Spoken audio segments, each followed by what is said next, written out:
After a decade of non-traditional console adventures, Kirby is getting back to basics. The Pink Puffball's latest title brings back the inhaling, ability copying, and unlimited flying we've all come to love and admire. Though much of the creativity of the past few Kirby games is being lost this time around, there's no denying this 4-player adventure is perfect for young gamers.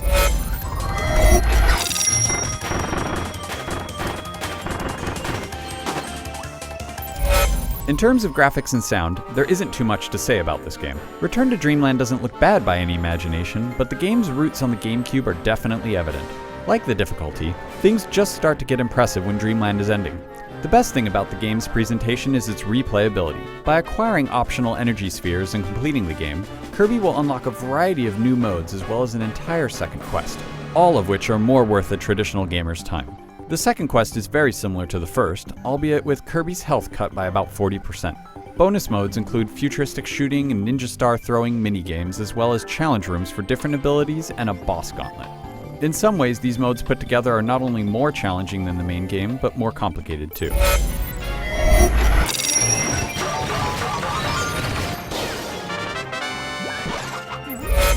It's easy to lose Kirby's strengths in the midst of its underwhelming challenge and simplicity. At its core, this is a solid installment of a Nintendo franchise that is not aimed at most of us. It's aimed at our kids and younger siblings. That the title even bothers to acknowledge us at all through its extra modes is a bit unexpected and certainly welcome.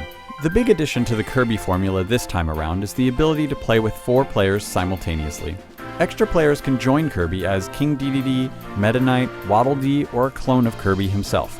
Each character has advantages and can be invaluable in certain situations. Nintendo makes the ability to drop in or out of a game seamless, and it can be done at any time during any level. However, there are some oddities with 4-player co-op. Rather than allow each player to have a separate pool of lives, all players share from the same stock. This might not be so bad, except the penalty for death is not equal. When supporting players lose a life, they simply hop back in the game and subtract 1 from the total lives.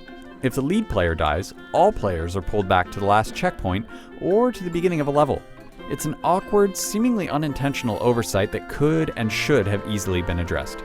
The flashier and more hyped element of Dreamland pertains to Kirby's super abilities, bigger, more potent powers that are gained by inhaling certain enemies.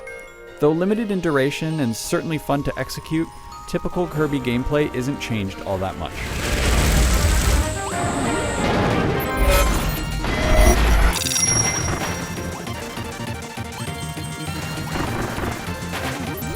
Kirby's Return to Dreamland is a good game, but not a great one. It lacks the creativity and originality of many of its predecessors while also being absurdly easy. Titles like Mass Attack and Epic Yarn manage to bring something new to Kirby while still being great for younger gamers. Return to Dreamland doesn't entirely manage to do that, though some of the extra modes go a long way in picking up that slack. For more on all things Nintendo, head over to IGN.com.